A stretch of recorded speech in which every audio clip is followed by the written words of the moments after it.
Well, good afternoon, folks. This is Bill Costanzo, Guardian Dog Program Specialist at the AgriLife Center here in San Angelo. Today we're doing our live Facebook Q&A session. This is number 27 for July of 2024. Before we get started, I do want to thank our sponsors. Spot On Fence. If you're looking for any type of invisible fence containment system for your dogs, I'd encourage you to check out the system at Spot On and see what those folks have. Prices have dropped recently on there. You can find some specials online right now, and it's a great system, and we do use it here on the dogs at the center. I also want to thank the Sheep and Goat Predator Management Board for funding the program. And with that, we'll go ahead and get started here today. So our first question is from Susan Swales. She is looking for any advice on introducing a new livestock guardian dog to an existing dog. Her current dog is about a year and a half old and appears to really dislike other dogs. Her new livestock guardian dog is about 8 months old. Both are males. The older dogs have been neutered. And so, Susan, I've talked about this in the past on here and in some workshops and stuff like that. But the biggest thing when you're introducing two dogs that are these dogs have a little bit difference in age, but they're still in that adolescent phase. And so I recommend really taking everything slow. Start with one dog, like your older dog, both dogs in a pen, the older dog tethered. Bring in the younger dog on a leash so that you can have some control in case there's some sort of fighting that gets started. Allow them to smell each other, touch each other if everything's going okay. If any aggression starts, I would discipline whoever the offender is. It's probably going to be the older dog, but not always. They need to know that it's okay for that other dog to be there in that pen with them. I would do that several times, a week, 4 to 5 times the first week, for about 15 minutes each time. And then the next time or the next week, kind of do this in weeks over time. Have the younger dog off the leash and maybe the older dog tethered still or on a leash so that you still have some control in case some sort of aggression starts. Again, do that 4 to 5 times a week for about 15 minutes each time. Try to end on a positive note whenever you can. Next thing, move to having both dogs off the leash. Again, if everything goes well, then add in food to the mix. Give both dogs food. Obviously, don't place the bowls right next to each other, probably on opposite sides of the pen. If that continues to go well, then bring in livestock. Then the next time, livestock and food. And by that point, if there's no aggression, you should be able to kick both dogs out back into the pasture, and they should get along fine. If at some point, in one of those stages, whether it's, both dogs off the leash or if it's when you're mixing in food or livestock or both, some sort of aggression happens, I would go back to the week before and spend more time at that, stage, whatever the stage is. Spend some time at it, maybe spend 2 weeks at that, and then progress to the next step again. And just see how things, kind of go with your dogs. If you have any other questions on that, feel free to reach out to me, and we can email or chat via phone. Next question is from Stephen Sefik. He's got a Marema, a new farm, and some new sheep. He says his dog's very good with the sheep, but is having a hard time catching the dog. He sits in the field with the dog most days, and they make some progress, but it's pretty slow. And at this point, he needs to be able to work his border collies, mow the field, get the dog vaccinated, and things like that. And so, Stephen, I'm not sure if you're on here for the session today. If you are, jump into the comments. But my first question is I was just kind of curious, how old this Marema is that you have. If the dog is still young, I would say anything,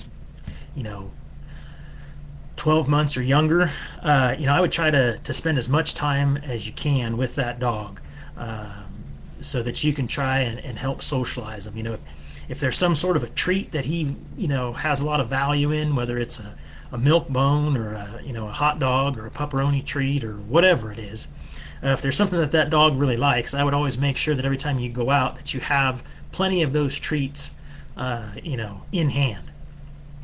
And just take everything slow. Don't rush to try to touch the dog or catch the dog or anything like that.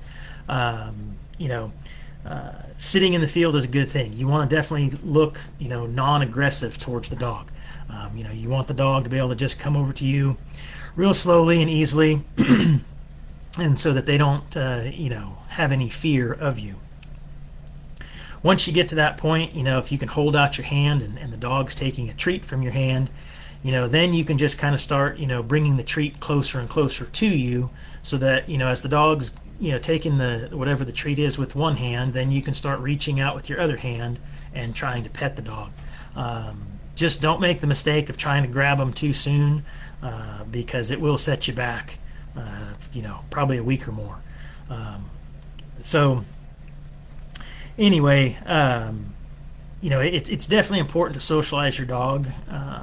The old kind of thought that you can just throw these dogs out and, not to socialize them and just leave them alone and all that kind of stuff. That's definitely incorrect. You should be able to go out into your pasture and, easily catch your livestock guardian dog. They should just come over to you, but even if they don't, they should at least stay still, and let you approach them and catch them. It really doesn't have any effect, on how much socialization you give the dog, whether the dog's going to show up at headquarters or at your house more. The problem comes is that people don't discipline the dogs when they're someplace that they don't want them to be. Or they get busy and, the dog's at the headquarters and they throw them in the kennel with the border collies or the hunting dogs, and then they get forgotten about for a day or two, and kids come by and feed them leftover sandwiches, or workers come by and pet the dogs or whatever. And of course, anything that you're giving positive reward to, the dog is going to repeat that, behavior. So, I encourage everybody to socialize their livestock guardian dogs very well, so that you can catch them in the field in case you need to vaccinate them, as this producer mentioned, or deworm them, or get them some type of vet care if they get gored by a pig or into a porcupine or something like that. So hopefully, Stephen, that helps answer your question. Again, if you've got any more, feel free to reach out to me directly here at the center. Next question is from Brad and Tiffany Turner. This one's not a behavioral question, at least this time, so that's kind of nice to have something different. They wanted to know what we use to keep flies off the dog's ears.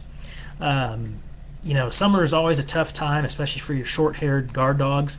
While having the short hair is great because they stay cool, they do tend to get fly strike on the ears and nose a lot easier for some reason than your long-haired breeds. So what we use here at the center, if we have some dogs that we know are going to be an issue with fly strike, we use that SWAT fly ointment. It comes in a little jar. It's from Farnham. It's been around forever. There's a pink version, I think, still out there, and then there's a clear version. It's in like a blue jar. That works really well, to give you kind of a long-acting ointment. And then the other thing is Tritech 14 fly spray. I don't know that it quite lasts 14 days, but it does seem to give at least a week or so of some effectiveness and keeping most of the flies off your dogs. If you give them a good spray down with that works pretty well for us. If you already have fly strike on the dogs, what I like to use and we use here at the center is Tricare ointment. Again, all three of these products are from Farnham. You can find these in just about any feed store in their equine section and sometimes in their pet sections. But the Tricare ointment works really good. I use that for everything. I use it personally. It's in all of our dog bags here. And the thing that's nice about it is it has an antiseptic in it. It has a pain reliever, so it kind of numbs that area. And then it also has a fly repellent in the ointment as well. So you kind of get three things in one with it, and I really like it. Like I said, I use it on everything: horses, cattle, sheep, goats, dogs. I haven't used it on myself yet, but maybe sometime if I'm in the need, I might. It's really good stuff, and so that's what we use. I have had some producers tell me that pine tar works well for fly strike. We haven't used it, but they claim that it does work, and so that might be something to try if you just have it on hand. But SWAT ointment, Tritech 14 fly spray, and the TriCare ointment are all things that we use here at the center on our dogs to help control the flies and fly strike. So I don't see any other comments here today, so I think we're going to kind of have a short session today. Again, I want to thank our sponsor, Spot On Fence. If you're looking for an invisible fence system of some sort, reach out to the folks at Spot On, and they can get you set up with that. Also, the Sheep and Goat Predator Management Board for providing funding for us. And our next Q&A session will be on Thursday, August 8th at 2 p.m.